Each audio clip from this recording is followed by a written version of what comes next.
बदनजर कैसे आपकी खुशियों को, खूबियों को खामियों और खराबियों में बदलती है, कैसे एक बेहतरीन इंसान बदतरीन मिसाल बन जाता है और फिर कैसे तरक्की करने वाले शख्स का मुकद्दर जवाल बन जाता है। मैं डॉक्टर फहद अरतानी रोशनी वाला आपका रूहानी भाईजान सबसे बड़े इस्लामिक हेल्थ चैनल में आपको खुशामदीद कहता हूँ। हसद करने वालों की आंख में न जाने क्या खराबी होती है कि वो दूसरों की तरक्की और खुशियां देख ही नहीं सकते। कैसे एक प्रोफेशनल बॉडी बिल्डर लड़का बिस्तर पे पड़ के हड्डियों का ढांचा बन गया। ये केस मेरे पास इंडिया के शहर मुंबई से आया। इस आम से लड़के का दिल उसकी दोस्त ने बड़ा दुखाया और इस लड़के की सच्ची मोहब्बत को छोड़कर एक बड़ी गाड़ी वाले को अपनाया और फिर इस आम से लड़के ने बड़ा आदमी बन के दिखाऊंगा ये अज़म उठाया।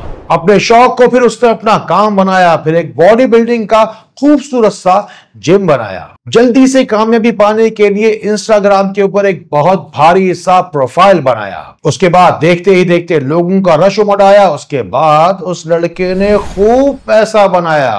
बॉडी बिल्डिंग की मदद से न सिर्फ इस लड़के ने अपने आप को जिस्मानी तौर पर ताकतवर बनाया, बल्कि अट्रैक्टिव बॉडी होने की वजह से इसने मॉडलिंग की दुनिया की तरफ भी कदम बढ़ाया। और फिर इस लड़के की दौलत, ताकत और शोहरत देखकर उस लड़की का दिल बड़ा पछताया। अब हम देखते हैं कि लोगों को बीमारियां नहीं गिराती, बस नजर खा जाती है। अचानक से इस लड़के के जिस्म के अंदर भारी सा इंफेक्शन हो गया। डॉक्टर्स के पास गए तो पता चला कि आप बॉडी बिल्डिंग के दरमियान एक केमिकल इस्तेमाल करते हैं जिसे कहते हैं केराटिन, जिसने आपके गुर्दों को अच्छा खासा डैमेज कर दिया है। फिर इस वजह से इन्हें एक बीमारी लग गई जिसे कहते हैं मस्कुलर डिस्ट्रॉफी। ये बीमारी इंसान के मसल्स को डिस्ट्रॉय करके रख देती है और इससे बड़ा एक बॉडी बिल्डर के लिए जहरे कातिल हो ही नहीं सकता। ये बंदा देखते ही देखते हड्डियों का ढांचा हो गया। बीमारी की शिद्दत की वजह से सेहत तो छोड़ ही गई, तवज्जो ना होने की वजह से जिम भी खाली होता चला गया। फिर इस बीमार शख्स को मॉडलिंग के घर से अपनी प्रोडक्ट की प्रमोशन के लिए कौन ही बुलाता।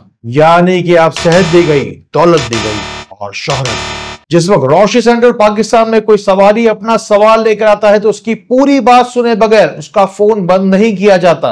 यानी कि जो कोई भी शख्स पहली दफा राब्ता करता है तो उसे 15 से 25 मिनट लाजमी तौर पर दिए जाते हैं। उसके बाद 1 से 3 दिन तक का टाइम दिया जाता है। फिर डीप एनालिसिस करके, बड़ा इस्तिखारा करके तफसील से जवाब दिया जाता है। दरअसल बीमारियों की बात तो वो थी जो डॉक्टर्स की समझ में आई। दरअसल मुश्किल का वक्त तो उस वक्त शुरू हुआ जिस लड़की को वो अपना दोस्त कहता था तबाही बनकर उसकी जिंदगी में दोबारा लौट आई। दरअसल ये लड़की शादीशुदा होने की वजह से इस लड़के की जिंदगी में वापस तो लौट के नहीं आ सकती थी, लेकिन फिर भी हसद और जलन की आग में जलती हुई एक दिन ये इसके जिम पहुंच गई। वहां जाकर इसने अपनी फटी हुई आंखों से खूब चमक, दमक और रौनक देखी। बॉडी बिल्डिंग करने वालों का रश भी देखा जिनके दरमियान ये लड़का बगैर शर्ट के हैवी बॉडी बिल्डिंग कर रहा था। ये देख करके जो लड़का उसके बगैर जी नहीं सकता था, आज एक बहुत जबरदस्त कामयाब जिंदगी गुजार रहा है। ये सब कुछ देखकर लड़की की आंखों में तो जैसे खून ही उतर आया।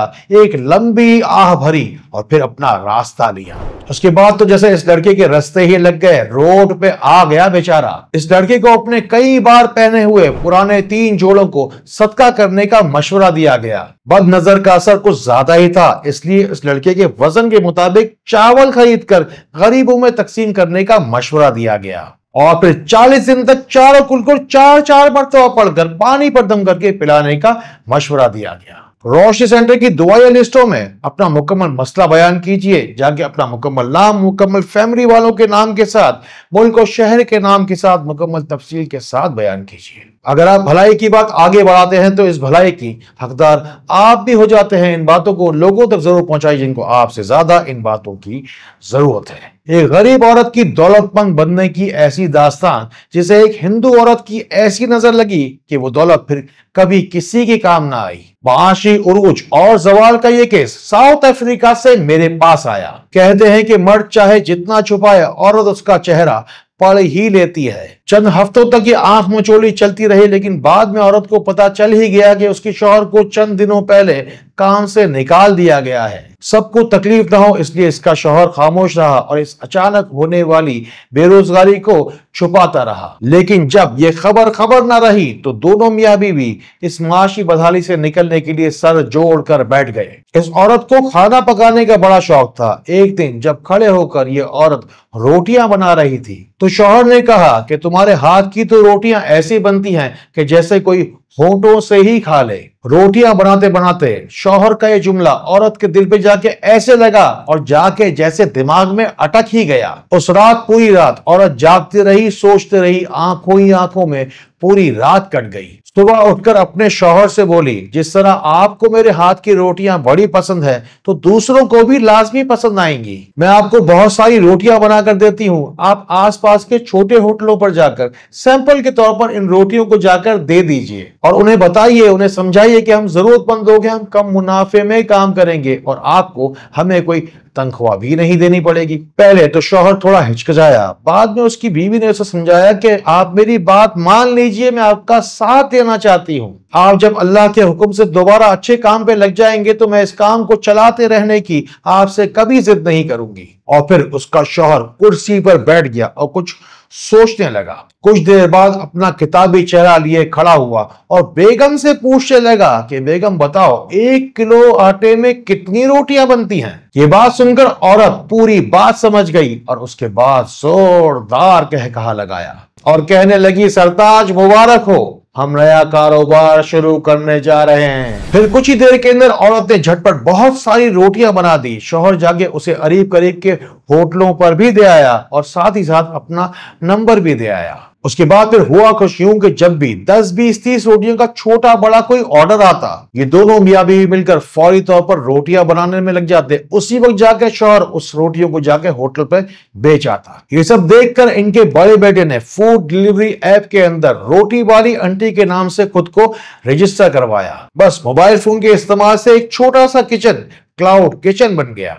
देखते ही देखते फिर क्या था कि आटा गूंदने की मशीन भी आ गई। काम इतना बढ़ गया कि एक चूल्हे के 3 चूल्हे हो गए। छोटी बेटी भी साथ आके खड़ी हो जाती और फिर एक हेल्पर को भी रखना पड़ा। इस रोटियों की बरकत से ऐसी रोटी रोजी खुली कि शौहर को काम मिलना तो दूर की बात, सारे घर को ही काम मिल गया। इनके पास खूब सारा काम आता रहा, साथ ही साथ पैसा भी लाता रहा, लेकिन ये पैसा इनको रास ना आया। इनके पड़ोस में एक नए पड़ोसी आए। ये एक हिंदू फैमिली थी।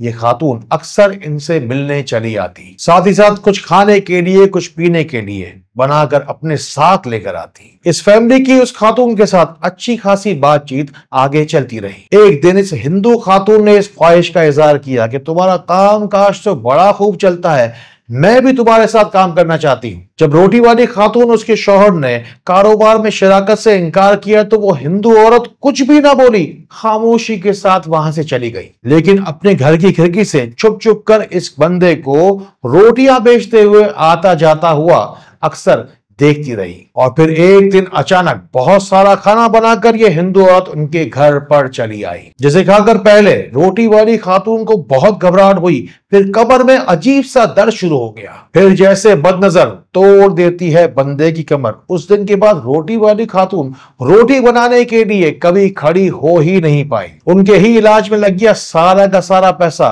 जो कुछ भी कमाया था सारी की सारी कमाई। सबसे पहले इन्हें किसी के भी घर का कुछ भी ना खाने का मशवरा दिया गया। सूरह रहमान, सूरह वाक़िया और सूरह तगाबुन 3-3 मरतबा पढ़ने का रोजाना मशवरा दिया गया। इन खातून को जैतून का तेल, कलौंजी, इंजीर और शहद खाने का भी मशवरा दिया गया। गर्ज ये नहीं कि दिया तेरा हो या मेरा हो, हासिल तो बस इतना चाहे कि बस चारों तरफ अंधेरा हो। अगर आपकी भी जिंदगी में अंधेरा कुछ ज्यादा ही है तो उस अंधेरे को उठाइए, रोशनी सेंटर चले आइए और अपने नसीब का अंधेरा अपने साथ ले जाइए।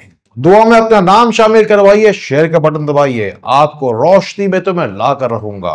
अस्सलाम वालेकुम व रहमतुल्लाह।